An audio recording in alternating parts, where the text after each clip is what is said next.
Don't forget to give the MSF staff assignments. Where you place people will determine how Mother Base grows. Right. That goes for me too. Assign me wherever you think is best. You? I thought you were second in command. Don't worry, I've got that covered. But MSF is still small, and I don't have the leisure of sitting around on my butt all day. I see your point, but... Not to brag or anything, but I kick ass at whatever job you gave me. Put me in the area you want to focus on developing most. I'll take real good care of the staff there. Easy, Kaz.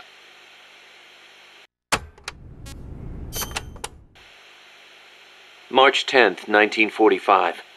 381,300 cluster bombs were dropped on Tokyo. Japanese houses at the time were almost all made of wood. In that single day, a third of Tokyo burned to the ground. My mom lost her family and home in that raid. She had to move to Yokosuka and live with her cousin. The B-29s kept on coming, razing other major cities throughout Japan without mercy.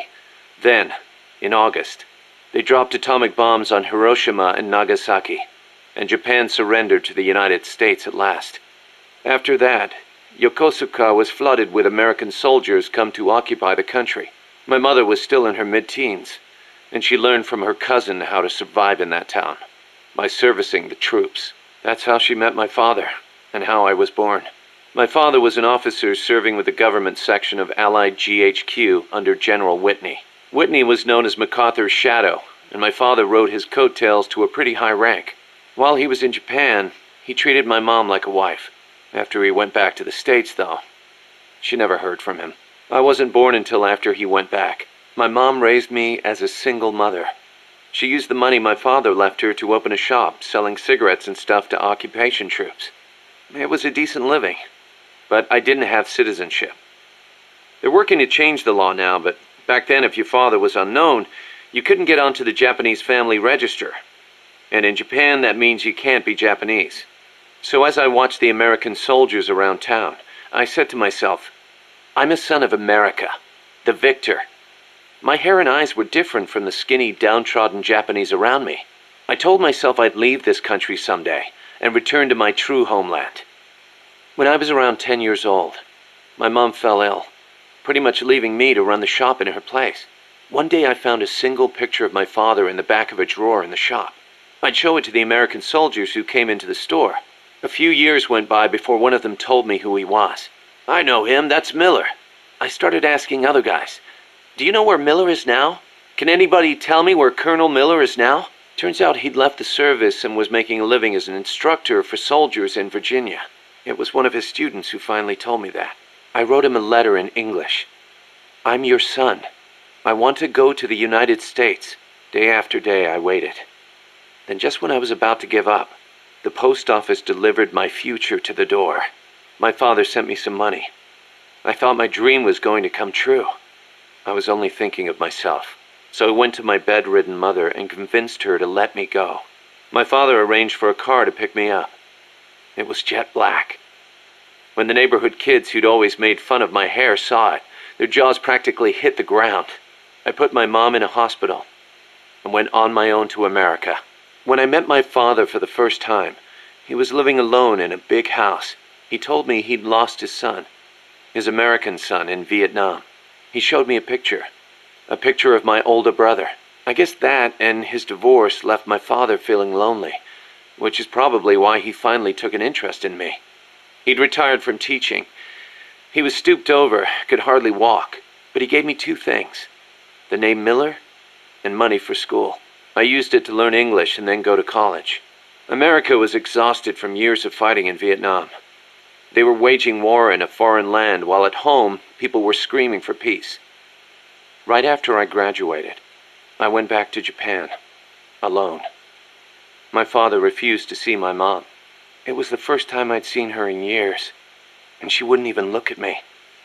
At first, I thought she was mad at me, but that wasn't it. Disease had taken her mind. A disease she got while she was young and desperate. She didn't even know who I was. I said, Mom, it's me, Kazuhiru. As I spoke, the sound of my own voice rang in my ears. Kazuhiru, the name my mom gave me. It means peace in Japanese. I was Japanese. At least, I was the son of this tiny Japanese woman.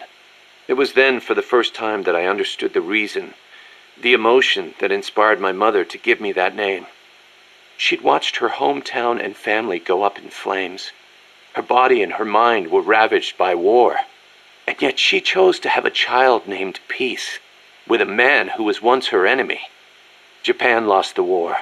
But what good is war as a measure of a country? Since the war and up until the oil shock last year, Japan's economy has grown every single year. It's on its way to becoming a stronger country than ever. I stayed in Japan and joined the JSDF. I was 22 at the time.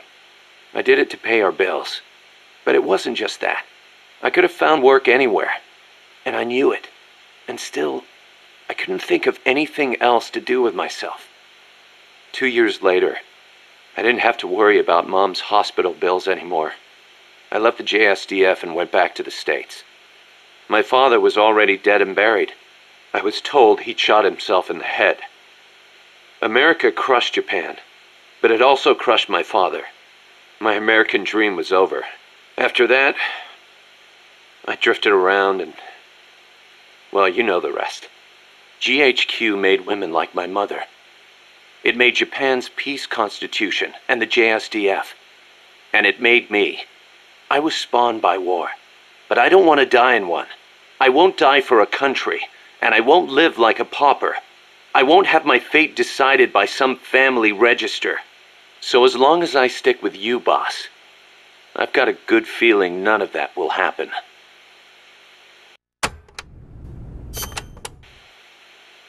Life's funny sometimes, isn't it? What brought that on? We first met as enemies on the battlefield. And now here we are, fighting side by side. You mean Colombia? Yeah. After I quit the JSDF, I made my way there and got myself a position as a drill sergeant for a band of revolutionaries, despite the fact that I'd never seen a day of combat. I see you had the gift for talking business in Spanish even back then. Oh, come on, stop it. You're making me blush. Unlucky for me, though, you were in the service of the Colombian army. I remember it like it was yesterday. It all happened in an instant. You guys ambushed us, and half my unit was taken out. My mind went totally blank. I couldn't keep it together. My whole unit was wiped out, and I was left half dead from a bomb blast. Then, as I was leaving, you yelled out at me. I came all the way from Japan to be here. My place is on the battlefield. Then you asked for my help, saying, I want to be the one to end it. I remember being surprised that there were still samurai in Japan. You guys came over to me. I had a grenade hidden under me, but even then you were too fast. The second I pulled the pin, you grabbed the hand I was using to hold the grenade with both palms. I didn't want it to go off. I'd heard samurai were a proud bunch. I wanted to know why one of them would stoop so low as to try to take his opponent with him. And I said, I'll never lose again. We'll never lose again. Yeah. We'll do whatever it takes, but we'll never be beaten again. Then, I passed out from the blood loss. When I woke up, I was in your camp's infirmary, stuck full of tubes. Why'd you save me? Your enemy after I tried to kill you.